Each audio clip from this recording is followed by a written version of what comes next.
Hello everyone. आज के इस वीडियो लेक्चर में बायोलॉजी का एक काफ़ी इंपॉर्टेंट टॉपिक है प्लांट किंगडम, जिसको हम अच्छे से स्टडी करने वाले हैं। देखिए, बायोलॉजी की दो शाखाएं होती है, एक होती है बॉटनी और दूसरी होती है जूलॉजी। बॉटनी के अंदर हम प्लांट की स्टडी करते हैं, उसी के अंतर्गत प्लांट किंगडम को पढ़ा जाता है। तो प्लांट किंगडम से एग्जाम के अंदर बहुत सारे क्वेश्चंस पूछे जाते हैं और बहुत बड़ा टॉपिक है ये। तो इस टॉपिक को हम सिंगल वीडियो के अंदर ख़त्म करेंगे। मैं आपको देखिए इस टॉपिक से 6-7 वीडियो दे सकता हूँ अलग अलग तोड़ के, बट आप उससे कंफ्यूज ही होगे। तो मैंने आपके लिए इसीलिए सिंगल वीडियो प्लान किया है कि आप एक ही फ्लो में ये टॉपिक जो है पूरा ख़त्म करो। तो प्लांट किंगडम को हम पढ़ने वाले हैं, तो इस लेक्चर के फ्लो को थोड़ा सा हम समझ लेते हैं। प्लांट किंगडम के अंदर फ्रेंड्स हम यहाँ पर टाइप डिस्कस करेंगे, पादप जगत के प्रकारों को हम डिस्कस करेंगे, जिसमें मैं आपको थैलोफाइटा, ब्रायोफाइटा, ट्रेक्योफाइटा, ये सब क्या होती है प्लांट की कैटेगरी, इनको हम अच्छे से डिस्कस करेंगे। इनके अंदर भी और भी कैटेगरी होती है जिनसे लेटेस्ट में अभी एग्जाम में क्वेश्चन जो है वो पूछे जाते हैं। मतलब प्लांट में जो वास्कुलर सिस्टम होता है, सीड फॉर्मेशन होता है, उनके आधार पर इनको अलग अलग भाग में विभाजित किया जाता है कि किसी प्लांट में बीज नहीं पाया जाता है, किसी में पौधों का शरीर जो होता है उसमें जड़, तना, पत्ती इन सब में विभाजित नहीं होता है, और किसी प्लांट में इन सभी पार्ट में विभाजित होता है। तो इस तरीके से उनकी अलग अलग कैटेगरी है जो कि हम इस भाग के अंदर डिस्कस करेंगे। इसके बाद हम प्लांट फिजियोलॉजी डिस्कस करेंगे, जिसमें फोटोसिंथेसिस की प्रोसेस जो होती है वो क्या होती है, प्रकाश संश्लेषण की, जिससे भी एग्जाम के अंदर अक्सर क्वेश्चन पूछे जाते हैं। इसके बाद प्लांट टिश्यू को हम डिस्कस करेंगे।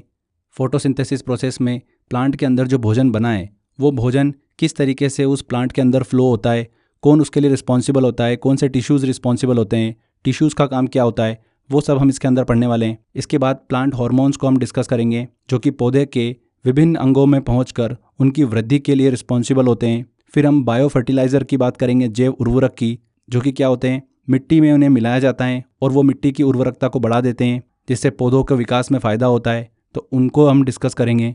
इसके बाद प्लांट मॉर्फोलॉजी को हम पढ़ेंगे, पादप आकारिकी। ये बॉटनी की वो शाखा होती है जिसमें पौधों की बाह्य संरचना, जो सरफेस स्ट्रक्चर होता है, उसके बारे में पढ़ा जाता है, जैसे कि जड़, तना, पत्ती, फूल, पुष्प, इनके बारे में हम डिस्कस करेंगे। आपने अक्सर देखा होगा कि आप गाजर खाते हो या मूली खाते हो तो वो क्या है, वो एक प्रकार की जड़ होती है।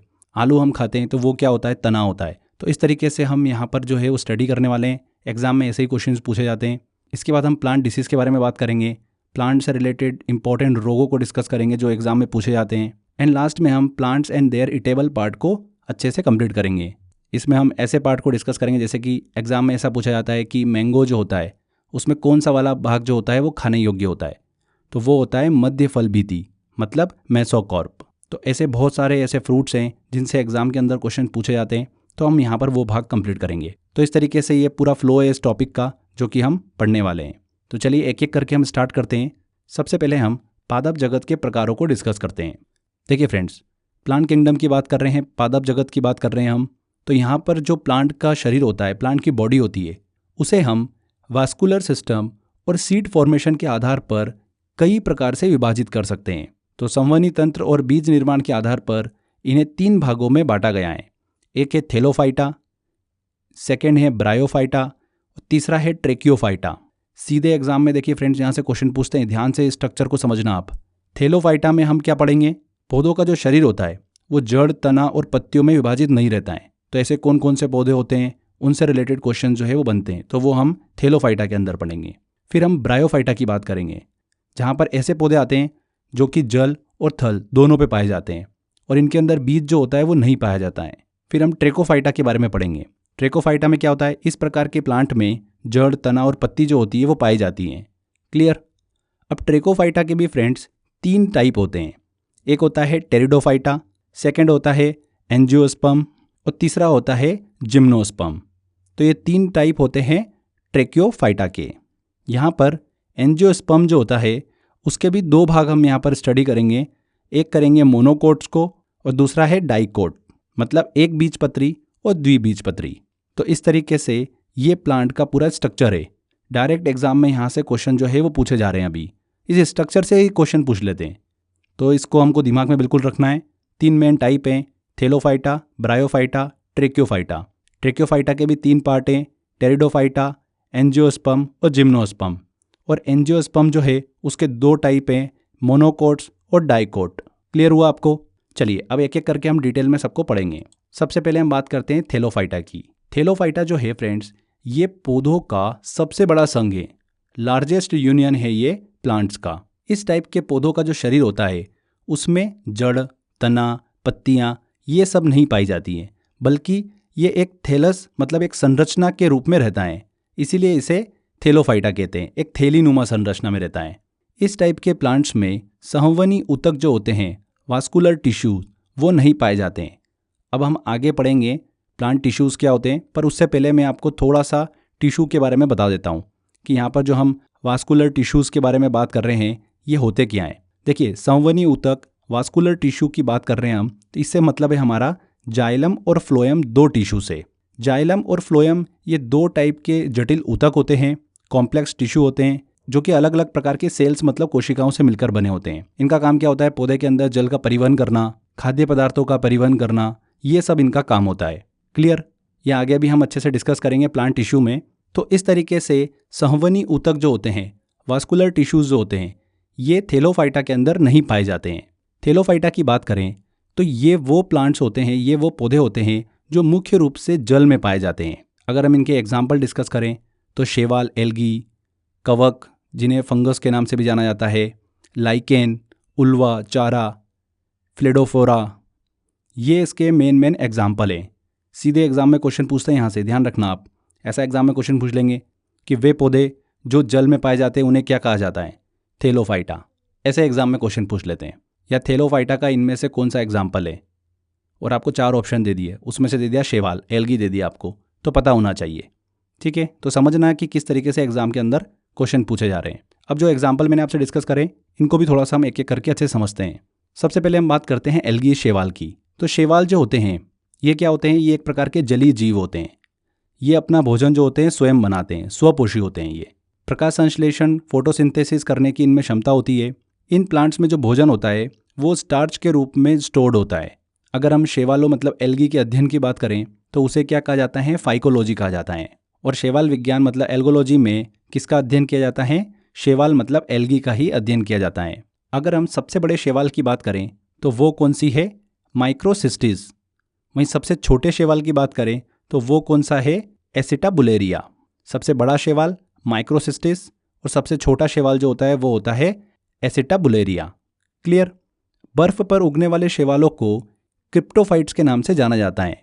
वहीं चट्टानों पर जो शैवाल उग जाते हैं उन्हें लिथोफाइट्स के नाम से जाना जाता है। बहुत ही इंपॉर्टेंट है, एग्जाम में यहाँ से क्वेश्चन जो है वो पूछे जाते हैं, इसलिए ध्यान रखिएगा। आप यहाँ पर ऐसे इसको दिमाग में रख सकते हैं कि सबसे बड़ा शैवाल और सबसे छोटा शैवाल जो है उसको आपको विपरीत लेके चलना है। मतलब सबसे बड़े शैवाल की बात हो रही है मतलब माइक्रो, और सबसे छोटे शैवाल की बात हो रही है मतलब बुल। बुल जो होता है वो बड़ा होता है। तो ये दो वर्ड जो है आपको हमेशा देखने को मिल जाएंगे। जब भी एग्जाम में क्वेश्चन आए कि सबसे बड़ा शैवाल कौन सा है तो हमको छोटे की तरफ जाना है मतलब माइक्रो, और सबसे छोटा शैवाल पूछ ले तो बड़े की तरफ जाना है तो बुल। बुल वर्ड आपको यहाँ पर एसिटाबुलेरिया में देखने को मिल जाएगा। तो इस तरीके से आप दिमाग में इसको फिट कर सकते हैं। इसके अलावा भी बहुत सारे इंपॉर्टेंट शैवाल हैं, ऐसे बहुत सारी एल्गी है जिनसे एग्जाम में क्वेश्चन पूछा जाता है, उनको भी हम जल्दी से डिस्कस करते हैं। एक शैवाल होता है ट्राइकोडेस्मियम एरिथियम। ये जो शैवाल है, लाल सागर में जो लाल रंग है वो इसी शैवाल के कारण है, तो उसके लिए रिस्पॉन्सिबल है ट्राइकोडेस्मियम एरिथ्रियम। ठीक है। इसके बाद एक ऐसा शैवाल है जिसे तालाब या फिर जल के रेशम के रूप में जाना जाता है। वो कौन सा है? वो है स्पाइरोगायरा शैवाल। इंपॉर्टेंट है ये। एक शैवाल है जो कि कीचड़ में पाया जाता है, उसका नाम है कारा। इसके बाद क्लोरेला शैवाल की बात करें तो क्लोरीन नामक प्रतिजैविक जो है वो इसी शैवाल से बनाई जाती हैं। एंड लास्ट में बहुत ही इंपॉर्टेंट सारगासम। सारगासम नामक जो शैवाल है, एल्गी है, यह भोजन के रूप में उपयोग होने वाली एक समुद्री शैवाल है जिसे खाया जाता है। किसे खाया जाता है? सारगासम को। वेरी वेरी इंपॉर्टेंट है, एग्जाम में 2 से 3 बार ये क्वेश्चन जो है वो पूछा जा चुका है। और एक ऐसा शैवाल है जो कि बहुत ही खतरनाक है, सेफेल्यूरास। इस शैवाल के कारण चाय में जो है वो रोग उत्पन्न हो जाता है। कौन सा रोग हो जाता है? इन पौधों पर लाल कीट रोग जो है वो उत्पन्न हो जाता है। ध्यान रखना है, सेफेल्यूरास एल्गी के कारण। तो ये कुछ और इंपॉर्टेंट एल्गी जो हमने डिस्कस करी। इसके बाद हम बात करते हैं थेलोफाइटा का ही एक एग्जाम्पल है कवक, जिसे हम फंगस के नाम से जानते हैं। कवक के अध्ययन को क्या बोलते हैं? माइकोलॉजी कहा जाता है। इसमें क्लोरोफिल जो होता है वो नहीं पाया जाता है।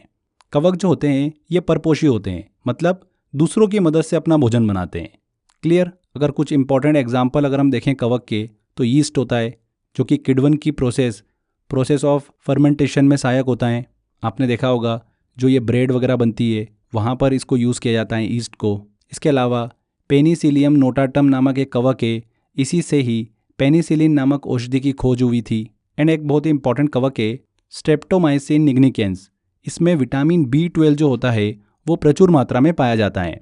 तो ये 3 इंपॉर्टेंट कवक है जो कि हमको पता होना चाहिए, एग्जाम में क्वेश्चंस बन जाता है।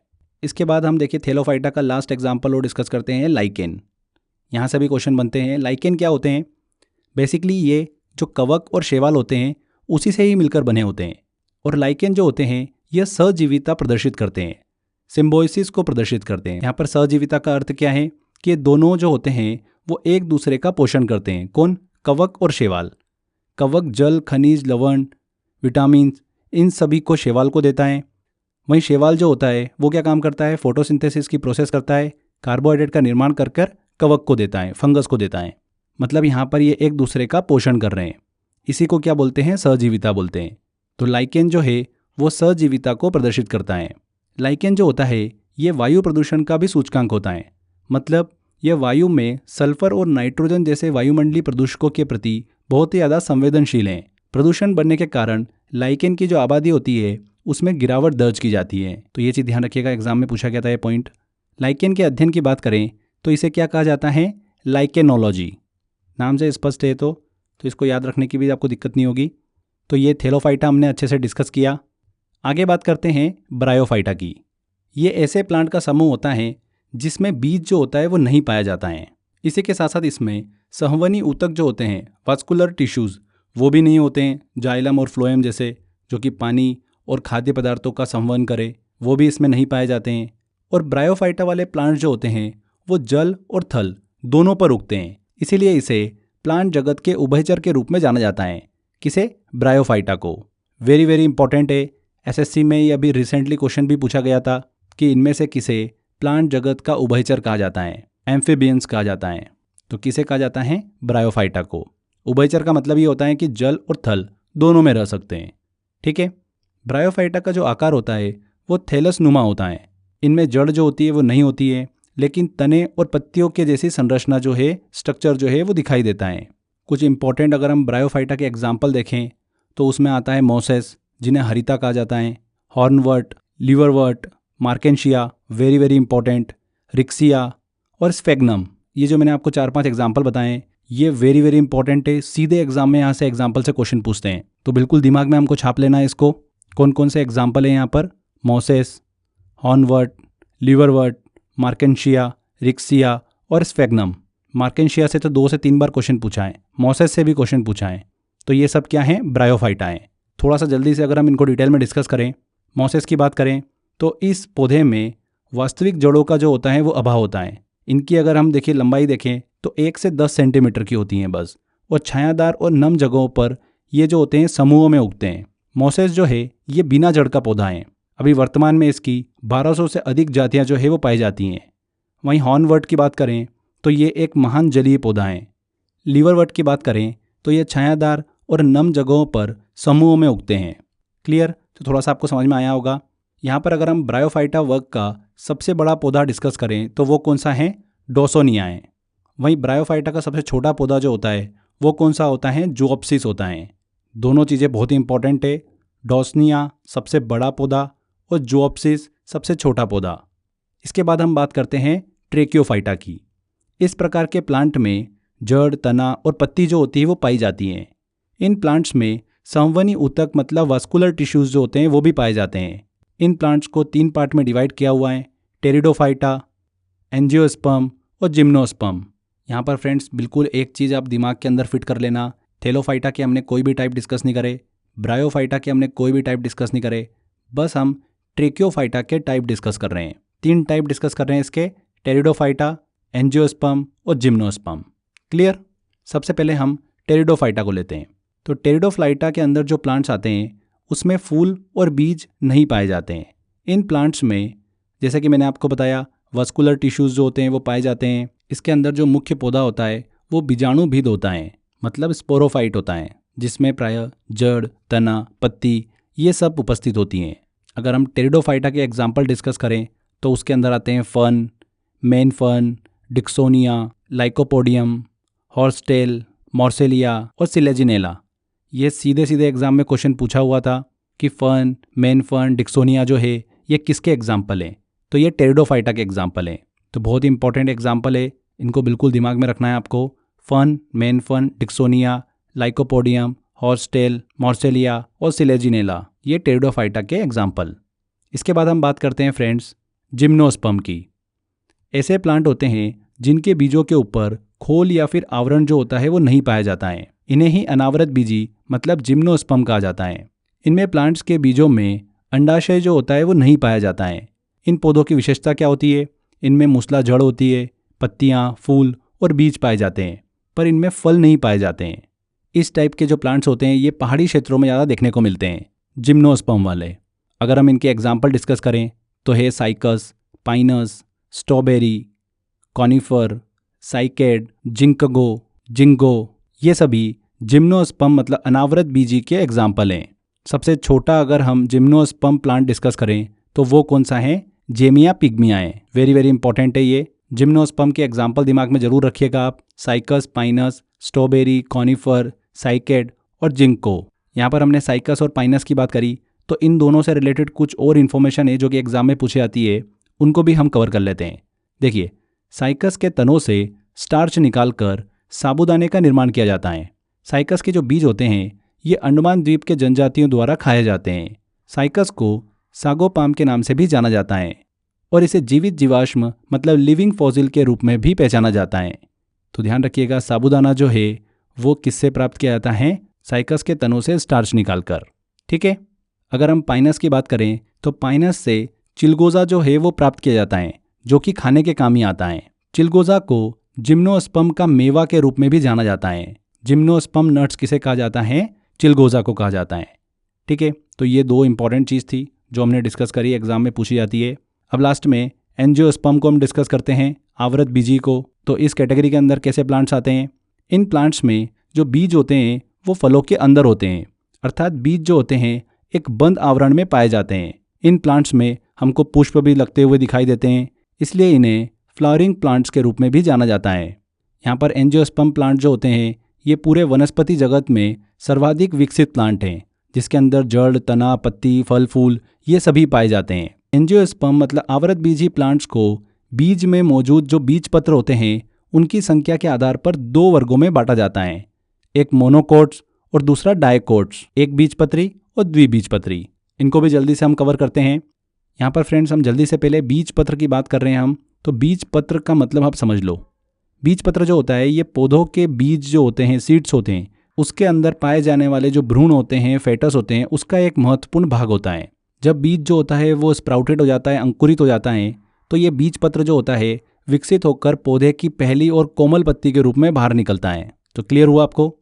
तो यहाँ पर हम मोनोकोट्स की बात कर रहे हैं, एक बीज पत्री की बात कर रहे हैं। तो ऐसे प्लांट्स जिनके बीजों में केवल एक बीज पत्र जो होता है वो पाया जाता है, उसे ही हम क्या बोलते हैं? एक बीज पत्री कहते हैं। इसके अंतर्गत आने वाले जो बीज होते हैं उनको हम दो भागों में नहीं तोड़ सकते हैं, जैसे कि गेहूँ, चावल, मक्का, धान, गन्ना, बांस, लहसुन, प्याज, केला, नारियल, ये सभी एक बीजपत्री मतलब मोनोकोट्स के एग्जाम्पल हैं। वहीं अगर हम द्विबीजपत्री की बात करें, डायकोट्स की बात करें, तो ऐसे प्लांट्स जिनके बीज दो बीज पत्रों में बटे हुए होते हैं उन्हें क्या बोलते हैं? द्विबीजपत्री कहते हैं, डायकोट्स बोलते हैं। इसके अंतर्गत आने वाले बीजों को दो बराबर भागों में तोड़ा जा सकता है, जैसे कि मूंगफली, दालें, ओक, बीन्स, मटर, ये सभी द्विबीजपत्री मतलब डायकोट्स के एग्जाम्पल हैं। तो हमारी एग्जाम के अंदर इनके एग्जाम्पल से ही सीधे क्वेश्चन जो है वो पूछ ले जाते हैं। तो मोनोकोट्स और डायकोट्स आपको क्लियर हो गया होगा। एक की कैटेगरी के अंदर जो बीज आते हैं उनको दो भागों में नहीं तोड़ा जा सकता है, और एक कैटेगरी के अंदर जो बीज आते हैं उनको दो बराबर भागों में तोड़ा जा सकता है। तो फ्रेंड्स यहाँ पर हमने ये पादप जगत के सभी प्रकार जो है वो डिस्कस किए, जिसमें थेलोफाइटा, ब्रायोफाइटा, ट्रेक्योफाइटा को हमने पढ़ा। ट्रेक्योफाइटा के अंतर्गत भी हमने टेरिडोफाइटा, एंजियोस्पर्म और जिम्नोस्पर्म को पढ़ा। एंजियोस्पर्म के अंदर हमने दो कैटेगरी डिस्कस करी, मोनोकोट्स और डायकोट्स। अब आगे हम बात करते हैं प्लांट फिजियोलॉजी की, मतलब जिसके अंदर हम प्लांट की फोटोसिंथेसिस प्रोसेस को डिस्कस करेंगे। देखिए, ये प्लांट आपको यहाँ पर दिख रहा है। पौधे क्या करते हैं? पौधे का जो हरा वाला भाग होता है ये क्या करते हैं फ्रेंड्स? सोलर एनर्जी को ग्रहण करके जो हमारे एटमॉस्फेयर के अंदर जो CO2 प्रेजेंट होती है, कार्बन डाइऑक्साइड, और भूमिगत जल को लेते हैं और क्या बनाते हैं, कार्बोहाइड्रेट का निर्माण करते हैं। इसी को क्या कहा जाता है, फोटोसिंथेसिस की प्रोसेस कहा जाता है। इस प्रोसेस में ऑक्सीजन जो होती है वो बाय प्रोडक्ट के रूप में निष्कासित होती है। पौधों में ये प्रोसेस जो है, क्लोरोफिल एक पर्णहरित होता है, उसकी उपस्थिति में पूर्ण होती हैं। यहाँ पर हमने क्लोरोफिल की बात करी तो ये पौधों की हरी पत्तियों में पाया जाता है क्लोरोफिल, और इसका रंग क्या होता है, हरा होता है। इसका केमिकल फॉर्मूला दिमाग में रखिएगा, C55H72O5N4Mg, ये इसका केमिकल फॉर्मूला होता है। पौधों की जिन कोशिका सेल्स में क्लोरोफिल पाया जाता है वही प्रकाश संश्लेषण मतलब फोटोसिंथेसिस प्रक्रिया में पार्टिसिपेट करती हैं। क्लोरोफिल जो होता है सूर्य के प्रकाश में उपस्थित जो अलग अलग रंग होते हैं उसमें से लाल रंग को सबसे अधिक अवशोषित करता है, एब्जॉर्ब करता है। सबसे ज़्यादा लाल रंग को करता है, फिर नीला रंग को, और फिर करता है बैंगनी रंग को। यहाँ पर जो फोटोसिंथेसिस की प्रोसेस होती है उसमें हमको ऑक्सीडेशन रिडक्शन प्रोसेस जो है वो देखने को मिलती हैं। यहाँ पर जल का ऑक्सीडेशन होता है, मतलब उपचयन होता है ऑक्सीजन के अंदर। वहीं कार्बन डाइऑक्साइड का रिडक्शन होता है ग्लूकोज मतलब शर्करा के निर्माण में। तो इस तरीके से ऑक्सीडेशन रिडक्शन प्रोसेस जो है हमको देखने को मिलती हैं। इस पूरी प्रोसेस में जो प्रकाश ऊर्जा होती है वो रासायनिक ऊर्जा मतलब केमिकल एनर्जी के रूप में कन्वर्ट हो जाती हैं। तो ये हमने प्लांट फिजियोलॉजी डिस्कस करी, जिसमें हमने फोटोसिंथेसिस प्रोसेस को डिस्कस किया है। एग्जाम के अंदर सीधे ऐसे क्वेश्चन पूछ लेते हैं आपसे कि पौधों में पाया जाने वाला क्लोरोफिल जो होता है वो कहाँ पर पाया जाता है, जड़ में पाया जाता है, तने में पाया जाता है कि पत्ती में पाया जाता है। तो ध्यान रखना है हमको कि पत्तियों में पाया जाता है। तो ऐसे छोटे छोटे क्वेश्चन एग्जाम में पूछ लेते हैं, तो हमको पता होना चाहिए। क्लियर? चलिए आगे बात करते हैं फ्रेंड्स। अब हम प्लांट टिश्यू के बारे में, इंपॉर्टेंट है प्लांट टिश्यू को डिस्कस करें उससे पहले आप सभी को सेल के बारे में पता होगा, कोशिका के बारे में। तो कोशिका क्या होती है, स्मॉलेस्ट बेसिक यूनिट होती है लाइफ की। चाहे ह्यूमन ले लो चाहे फिर प्लांट ले लो, सभी का शरीर जो होता है वो कोशिका मतलब सेल से मिलकर बना होता है। और ऐसी कोशिकाओं का समूह जिनका कार्य और उत्पत्ति समान होती है उसे ही हम क्या बोलते हैं, ऊतक बोलते हैं, टिश्यू बोलते हैं। तो टिश्यू से आपको क्या समझ में आ रहा, कोशिकाओं का समूह, ग्रुप ऑफ सेल्स। क्लियर? यहाँ पर अगर हम ऊतक की बात कर रहे हैं तो ऊतक मतलब टिश्यू के अध्ययन को क्या कहा जाता है, हिस्टोलॉजी कहा जाता है। प्लांट टिश्यू की बात कर रहे हैं फ्रेंड्स तो दो टाइप के होते हैं, एक मेरिस्टेमेटिक टिश्यू होता है और एक होता है परमानेंट टिश्यू। मेरिस्टेमेटिक टिश्यू जो होता है ये टिश्यू प्लांट के अंगों की वृद्धि के लिए रिस्पॉन्सिबल होते हैं। प्लांट के अंग जैसे कि जड़, तना, पत्तियाँ, इन सब के लिए रिस्पॉन्सिबल होते हैं। वहीं अगर हम परमानेंट टिश्यू की बात करें, स्थायी ऊतक की बात करें, तो ये दो टाइप के होते हैं। एक आता है सरल ऊतक मतलब सिंपल टिश्यू, और एक होता है कॉम्प्लेक्स टिश्यू। स्टार्टिंग में जो हमने डिस्कस किया था जटिल ऊतक, जाइलम, फ्लोएम, वो इसी में आते हैं। सिंपल टिश्यू की बात करें तो इसका फंक्शन क्या होता है, भोजन का निर्माण करना और यांत्रिक सहायता प्रदान करना। वहीं कॉम्प्लेक्स टिश्यू की बात करें, जटिल ऊतक की, तो ये सबसे इंपॉर्टेंट होता है। इसका काम जल और खाद्य पदार्थों का पौधे के अलग अलग अंगों में संवहन करने का होता है, मतलब ले जाने का होता है। तो जटिल ऊतक के एग्जाम्पल कौन कौन से हैं, जाइलम और फ्लोएम। दोनों को डिस्कस करते हैं हम। सबसे पहले हम जाइलम की बात करते हैं। तो ये ऊतक जो होता है पौधे के जड़, तना और पत्तियों में पाया जाता है। अब देखिए जाइलम के नाम में जल वर्ड हमको छुपा हुआ दिख रहा है, आगे ज और बीच में ल। तो ज को और ल को निकाल लो तो क्या बन गया, जल बन गया। तो पौधों में जल एवं खनिज का संवहन करने का काम, ले जाने का काम किसका होता है, जाइलम ऊतक का होता है। पौधों में अलग अलग भाग तक जल और मिनरल्स को ले जाने का काम किसका होता है, जाइलम का होता है। क्लियर हुआ आपको? अभी जो हमने फोटोसिंथेसिस प्रोसेस जो डिस्कस करी, उस प्रोसेस में जो भूमि से जल ले जाने का काम जो होता है पौधों की पत्तियों तक, वो किस ऊतक का होता है, जाइलम ऊतक का ही होता है। यहाँ पर एक चीज़ ध्यान रखिएगा, किसी भी प्लांट की अगर हमको आयु पता करना होती है कि उसकी एज क्या हो गई है, तो जाइलम ऊतक मतलब जाइलम टिश्यू के जो एनुअल रिंग्स होती है, वार्षिक वलय होते हैं, उसको गिनकर ही आयु का पता लगाया जाता है। इसके बाद हम बात करते हैं फ्लोएम टिश्यू की। तो ये टिश्यू जो होता है ये भी पौधे के जड़, तना और पत्तियों में पाया जाता है। ये पत्तियों ने जो भोजन का निर्माण कर लिया है फोटोसिंथेसिस प्रोसेस के द्वारा, उसे पौधों के अन्य भाग तक पहुंचाने का काम किसका होता है, इस फ्लोएम टिश्यू का होता है। समझ में आया आपको? मिट्टी में से जल और जो मिनरल्स हैं उसको पौधे के अलग अलग भाग तक ले जा रहा है, और पत्तियों ने जो भोजन बनाया है फोटोसिंथेसिस के द्वारा, उस बने हुए भोजन को पौधे के अलग अलग अंगों तक ले जाने का काम कौन करता है, फ्लोएम करता है। ये समझ में आ गया आपको? तो ये हमने जाइलम और फ्लोएम को अच्छे से डिस्कस किया। तो ये हमने प्लांट टिश्यू को समझा। आगे बात करते हैं प्लांट हार्मोन की। प्लांट हार्मोन क्या होते हैं? पौधे के विभिन्न अंगों में पहुंचकर उनकी वृद्धि को नियंत्रित करने का काम जो है वो कौन करते हैं? हार्मोन करते हैं। अब पौधों के अंदर अलग अलग टाइप के हार्मोन जो होते हैं वो पाए जाते हैं। ये कौन कौन से होते हैं? ऑक्सिन्स, जिब्रेलिन्स, साइटोकाइनिन, एथिलीन, फ्लोरीजेंस, ये सभी हार्मोन जो होते हैं वो हमको देखने को मिलते हैं। अब सबका काम क्या क्या होता है वो भी हम डिस्कस करते हैं। ऑक्सिन जो होते हैं ये पौधे के तने की वृद्धि में सहायक होते हैं और जड़ वृद्धि को भी नियंत्रित करते हैं। जिब्रेलिन्स की बात करें तो यह भी तने की वृद्धि में सहायक होते हैं। खास बात यहाँ पर ध्यान रखिएगा कि जो बोने पौधे होते हैं उनको ये लंबा कर देते हैं, जिब्रेलिन्स। साइटोकाइनिन हार्मोन की बात करें तो ये कोशिका विभाजन के लिए बहुत ही इंपॉर्टेंट होते हैं। वहीं एथिलीन की बात करें तो ये एकमात्र ऐसा हार्मोन होता है जो कि गैसीय अवस्था में होता है, जो फलों को पकाने में बहुत ज़्यादा सहायक होता है। तो एथिलीन के द्वारा ही फलों को जो है वो पकाया जाता है। बहुत ही इंपॉर्टेंट है, ये एग्जाम में पूछा भी गया है, ध्यान रखिएगा इस चीज़ को। लास्ट में फ्लोरीजेंस की बात करें तो ये फूल खिलाने वाला हार्मोन होता है जो कि फूलों के खिलने में मदद करता है। वेरी वेरी इंपॉर्टेंट है। सबसे पहले हमने जो ऑक्सिन्स की बात करी थी, इसका एक देखिए छोटा सा कॉन्सेप्ट है कि ऑक्सिन्स की मात्रा जो होती है वो तने में अगर ज़्यादा है तो ये पौधे की वृद्धि अच्छे से करता है, पर अगर ऑक्सिन्स की मात्रा जड़ में ज़्यादा हो जाती है तो वो वृद्धि को रोक देता है। तो ये ऑक्सिन्स हार्मोन की कहानी है कि कहाँ पर इसकी अधिकता से पौधों की वृद्धि जो है वो इफेक्ट खाती है। तने में अधिकता के कारण पौधों की वृद्धि अधिक होती है, पर जड़ में अधिकता के कारण पौधों की वृद्धि जो है वो रुक जाती है। क्लियर? आगे बात करते हैं फ्रेंड्स अब हम बायो फर्टिलाइज़र की, जैव उर्वरक की। तो जैव उर्वरक बायो फर्टिलाइज़र क्या होते हैं? ऐसे सूक्ष्म जीव होते हैं जिन्हें मिट्टी में मिलाने पर उस मिट्टी की उर्वरकता जो है वो बढ़ जाती है और पौधों के विकास में ये बहुत ही ज़्यादा फायदा पहुंचाते हैं। इन्हें जीवाणु खाद के रूप में जाना जाता है। फसलों में जैव उर्वरक को मतलब बायो फर्टिलाइज़र इस्तेमाल करने से वायुमंडल में उपस्थित जो नाइट्रोजन होती है वो पौधों को अमोनिया के रूप में सुगमता से उपलब्ध हो जाती हैं। इसी के साथ साथ मिट्टी भूमि में जो पहले से अघुलनशील फास्फोरस जो मौजूद होती है वो घुलनशील अवस्था में परिवर्तित होकर पौधों को आसानी से उपलब्ध हो जाती हैं। देखिए यहाँ पर एक चीज़ समझने वाली है कि हमारा जो वायुमंडल है उसमें नाइट्रोजन बहुत अधिक मात्रा में, लगभग 78% हमारी नाइट्रोजन है और पौधों को नाइट्रोजन की ज़रूरत होती है, पर पौधे डायरेक्टली नाइट्रोजन को नहीं ले सकते।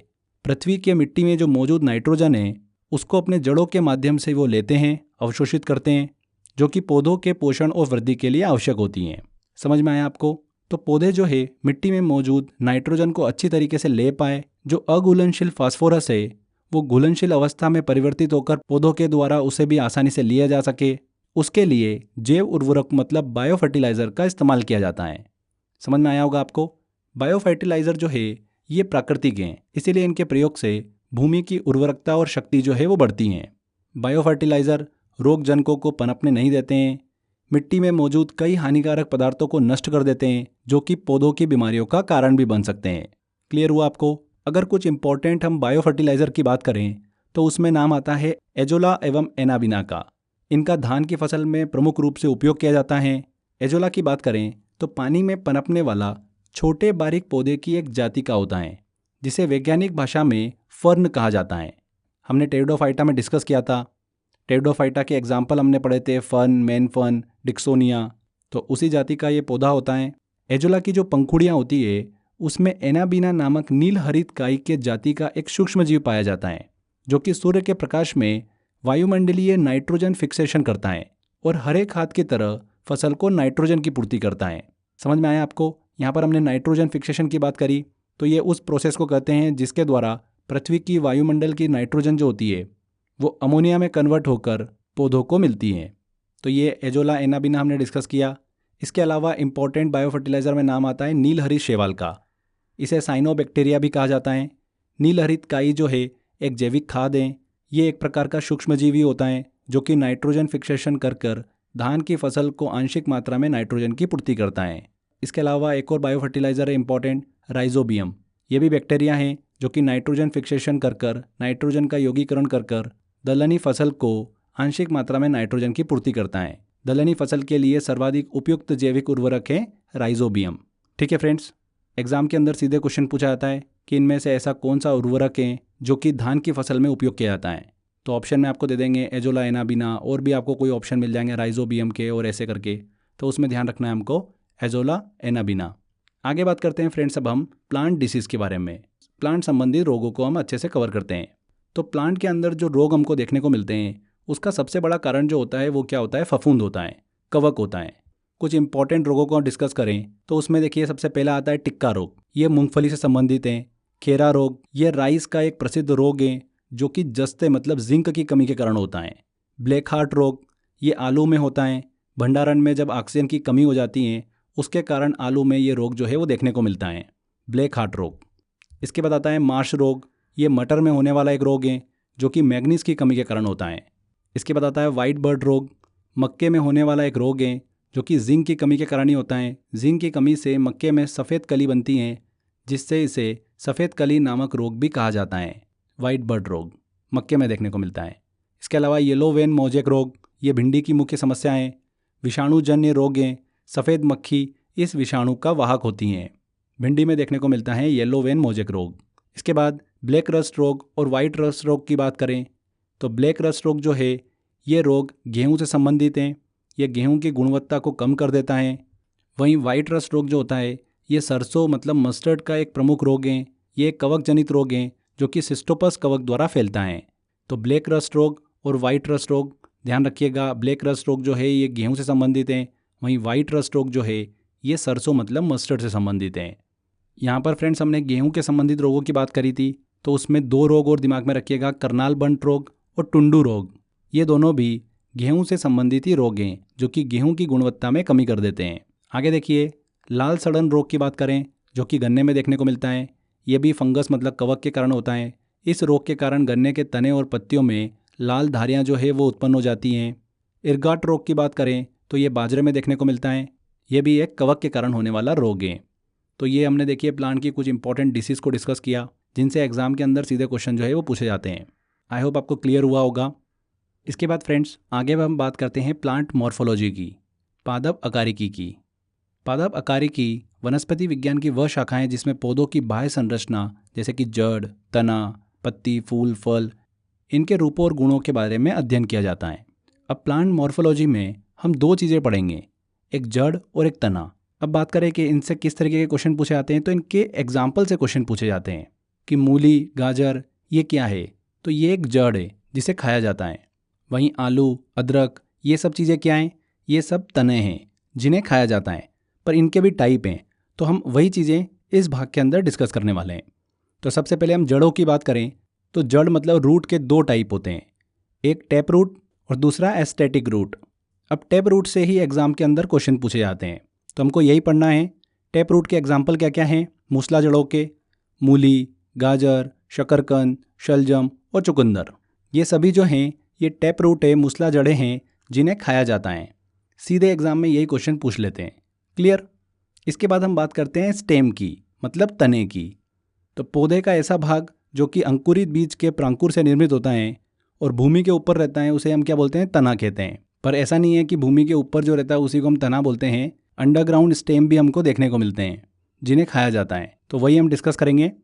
तने के देखिए 3 टाइप होते हैं, एक होता है अंडरग्राउंड स्टेम, दूसरा होता है एरियल स्टेम और तीसरा होता है सब एरियल स्टेम। अब जो एग्जाम्पल पूछा जाता है वो अंडरग्राउंड स्टेम से पूछा जाता है, भूमिगत तने से रिलेटेड। तो क्या होता है भूमिगत तना, तने का वह भाग जो भूमि के अंदर रहता है उसे क्या बोलते हैं, भूमिगत तना कहा जाता है। अब अंडरग्राउंड स्टेम के अंदर कुछ एग्जाम्पल अगर हम देखें, आलू, अदरक, हल्दी, वाटर लिली, अरबी, केसर, लहसुन, प्याज, ये सभी जो होती है ये भूमिगत तने के अंतर्गत आती हैं। अब हमको फ्रेंड्स यहाँ पर अंडरग्राउंड स्टेम जो है उसके भी 4 टाइप देखने को मिलते हैं जिनसे एग्जाम में क्वेश्चन पूछते हैं। ये 4 टाइप कौन कौन से होते हैं, ट्यूबर, राइजोम, कॉर्म और बल्ब। ये 4 टाइप के भूमिगत तने हमको देखने को मिलते हैं। ट्यूबर को कंद कहा जाता है, राइजोम को प्रकंद कहा जाता है, कॉर्म को घनकंद कहा जाता है, वहीं बल्ब को शल्ककंद कहा जाता है। एक एक करके कुछ कुछ बेसिक चीज़ें इनकी वो भी हम देख लेते हैं। कंद की बात करें तो ये फूले हुए भूमिगत तने होते हैं।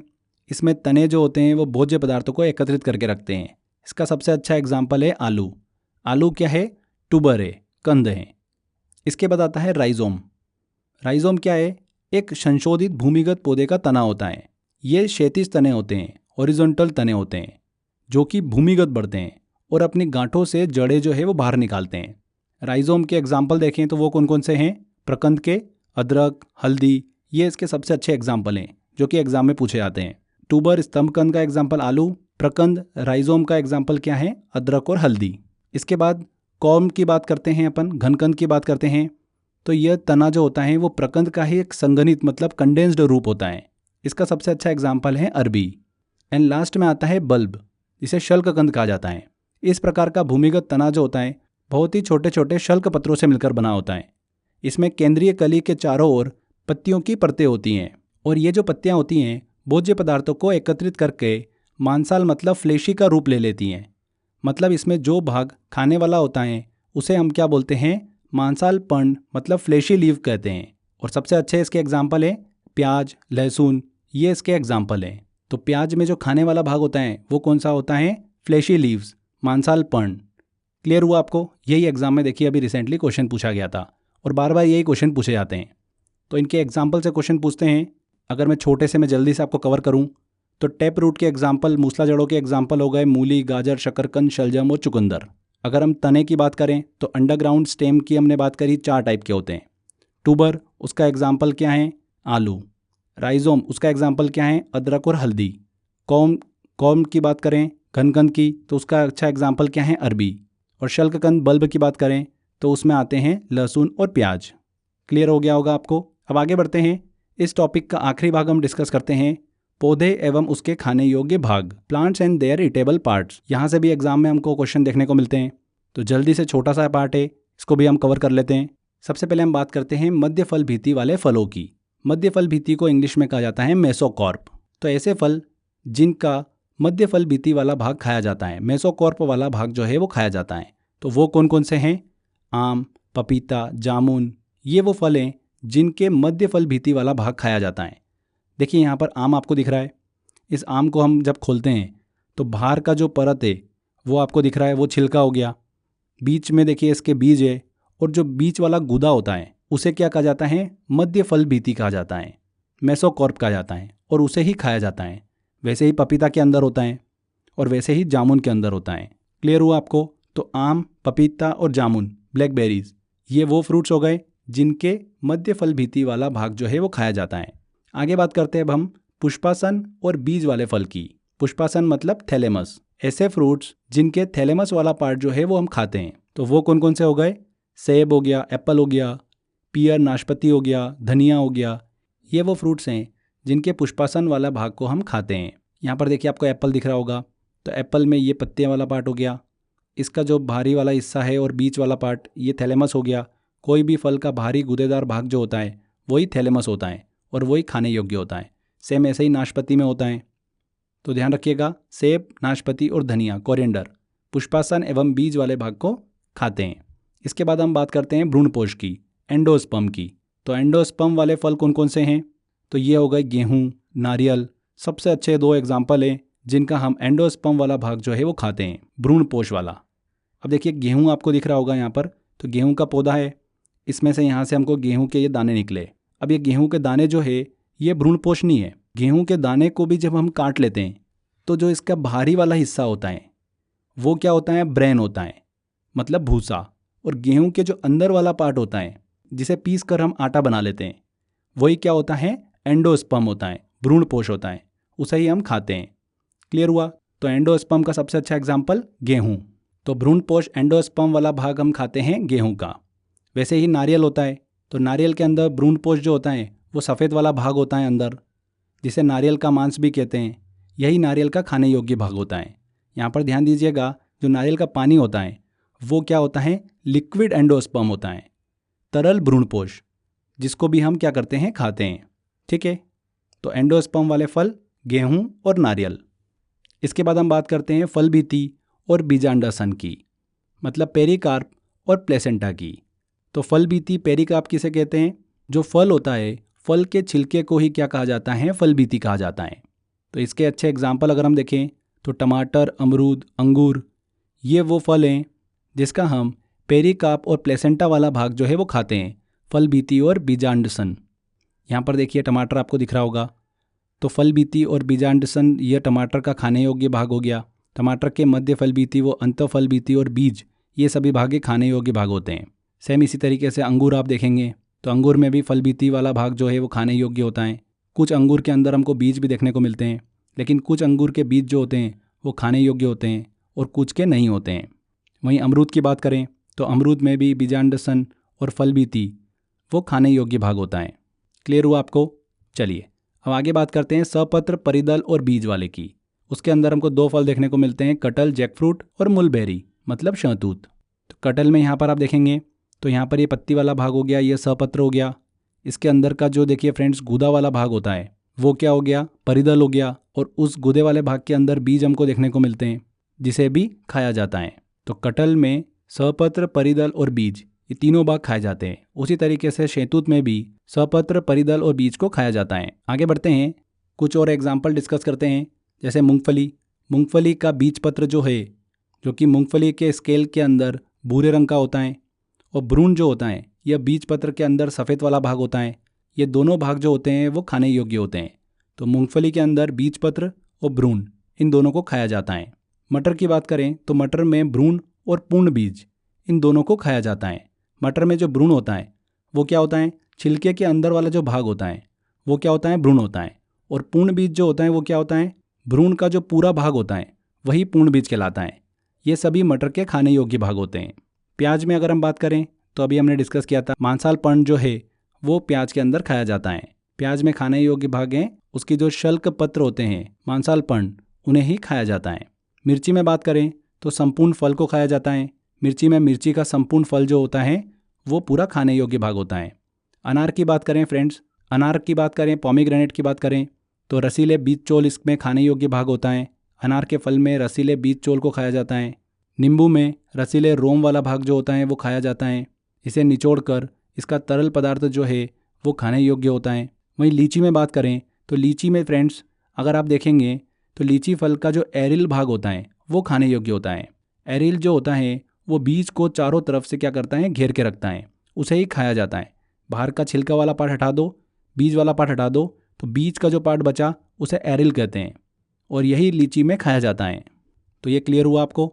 ये हमने डिस्कस करे friends plants and their edible parts को, पौधे और उसके खाने योग्य भाग।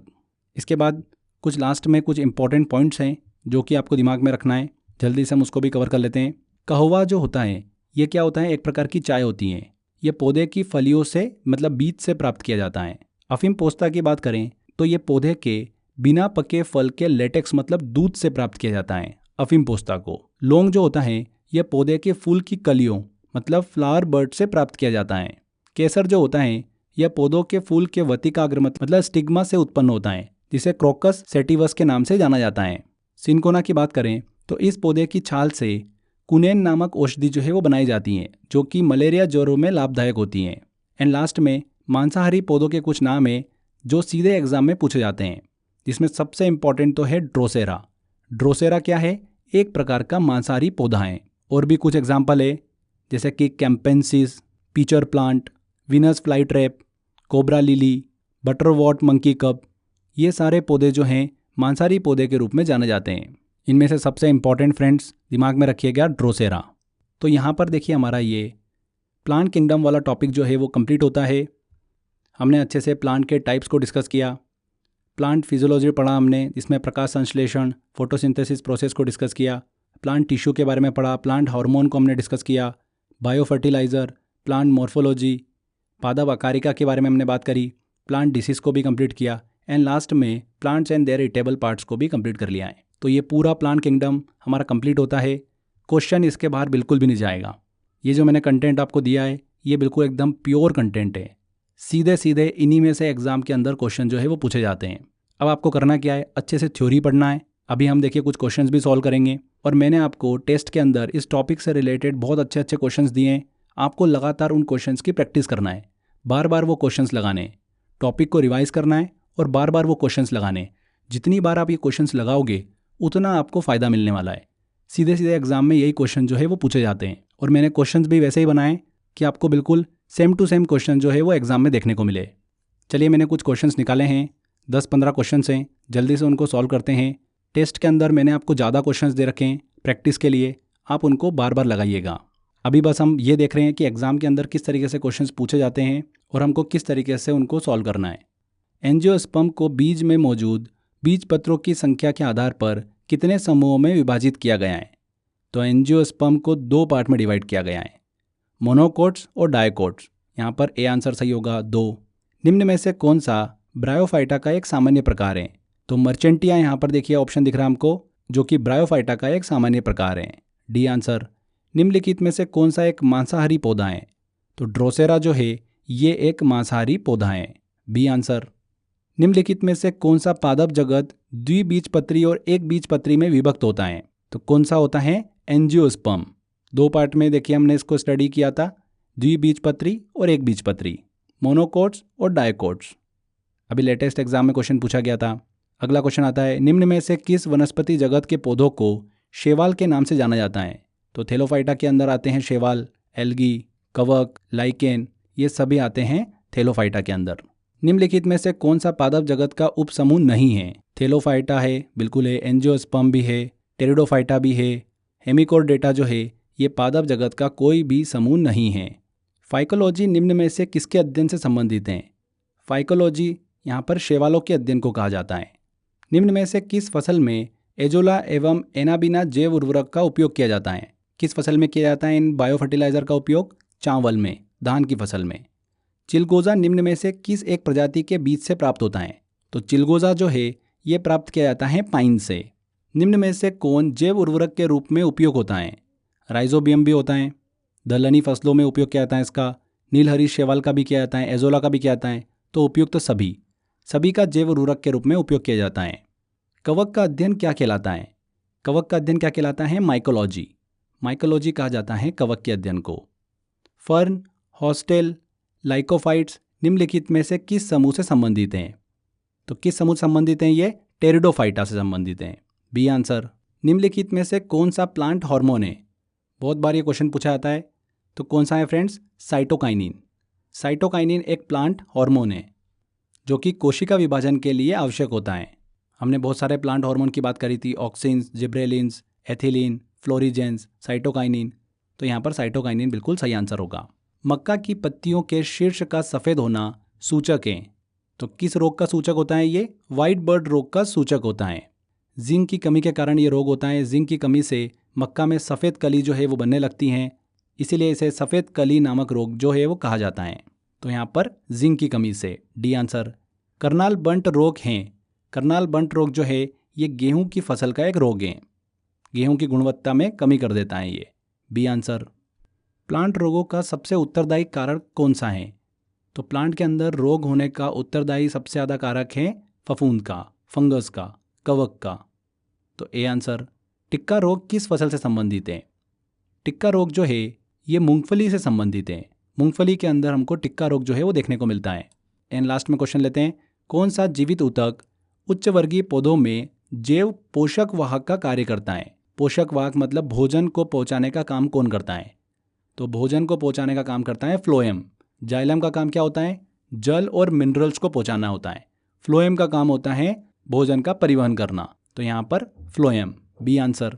तो फ्रेंड्स इस तरीके से क्वेश्चन जो है एग्जाम के अंदर पूछे जाते हैं। कितनी आसानी से हमने सारे क्वेश्चंस लगा लिए हैं।